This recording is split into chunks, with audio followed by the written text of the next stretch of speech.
ನನ್ನ ಕೆಲಸ ಬಿಟ್ಟು ಕಂಪ್ಲೀಟ್ ಕೆಲಸ ಬಿಟ್ಟು 3 ವರ್ಷ ಈಗ नवंबर 16 तारीख 3 ವರ್ಷ नवंबर 16 को 3 साल हो गया काम छोड़ के।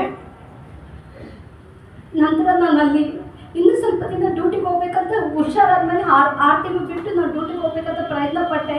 ನಮ್ಮಲ್ಲೆಲ್ಲ ಸುವಾರ್ತೆ ಸಾರ್ಸೋದ್ರಿಂದ ರಾಜಕೀಯ ವ್ಯಕ್ತಿಗಳು ಮತಾಂತರ ಮಾಡ್ತಾರಂತೇಳಿ ಅಲ್ಲಿ ದೇವರು ದೊಡ್ಡ ದೊಡ್ಡ ಅದ್ಭುತ ಕಾರ್ಯಗಳು ಮಾಡಿದ್ರು. ಎಲ್ಲ ಜಾತಿ ಜನಾಂಗದವರು ಚರ್ಚೆ ಬರ್ತಾ ಇದ್ರು. ನಾನು ಡ್ಯೂಟಿ ಮಾಡೋದು ಯಲ್ಲಕೆರೆ, चित्रदुर्ग जिले ईरोड तालूक यल्लकेरे।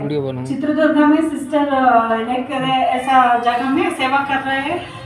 ऐसा वो तीर्मान करके परमेश्वर का सेवा कर रहा था। बहुत आदमी आ रहा था, बहुत चमत्कार हो रहा था। इसलिए वो राजकीय अधिकारी लोग बोल रहा था वो मत प्रचार कर रहे हैं, वो हिंदू लोग को डिस्टर्ब कर रहे हैं, सभी वो अवमान हो गया। आग ನಮ್ಮ ಸೇವಕರು ಹೇಳಿದ್ರು